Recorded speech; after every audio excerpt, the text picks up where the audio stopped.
I'm Trinidadi, and let's queer up the world view.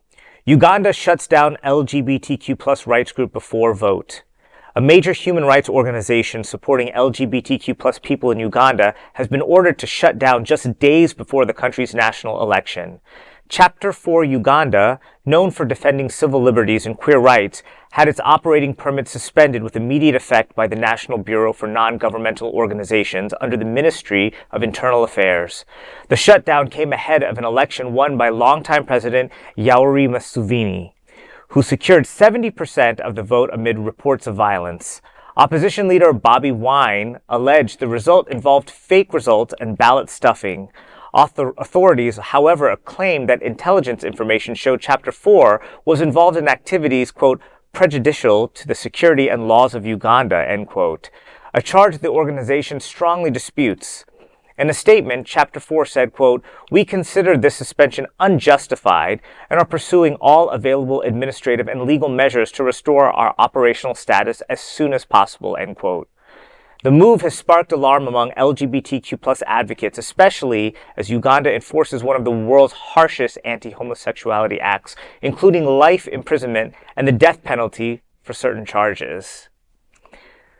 Well, if it doesn't feel like our own country is mimicking the same policies as what's going on in Uganda, there was no specific charge, just saying that, we just think that you're somehow not on the up and up. Well, what's the charge? Did they stuff a ballot?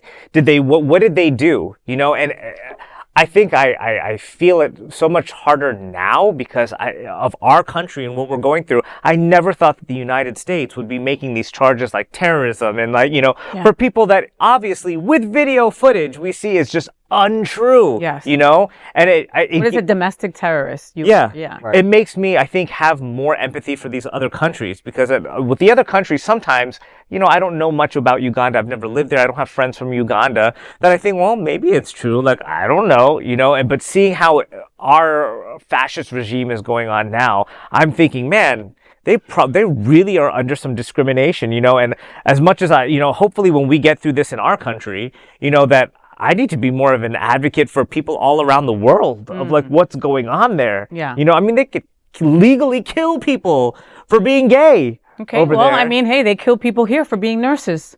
Sure.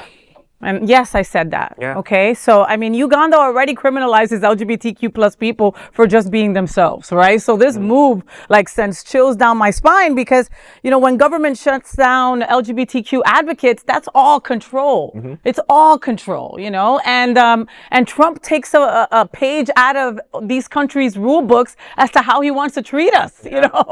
So it scares me. It's crazy.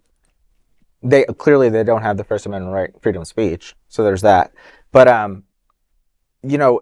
how sad is it? Then, at what point do you become an advocate for anything? Because if you don't go against the government, if you go against the government, then all of your efforts is pointless.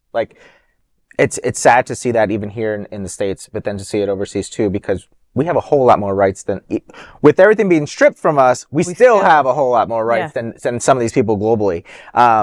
The anti-homosexuality training, really? You have to get anti-homosexuality training? But yeah, for this group to just be targeted just because the government chooses to.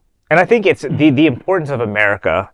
We have been such a feared superpower around the world for so long that whatever we do does influence every other country. Whatever movies we put out, whatever music we put out, we're so influential in the way that we can, I truly believe that we help some of these other countries that are falling into this kind of anti-LGBT, fascist regime. If we take care of ourselves and we show in our country what we need to do and set an example, other countries do somehow follow along. They want to trade with us. They want to do business with us. They want aid from us, and we really have to fight it here. And I think that's a huge key to helping around the world.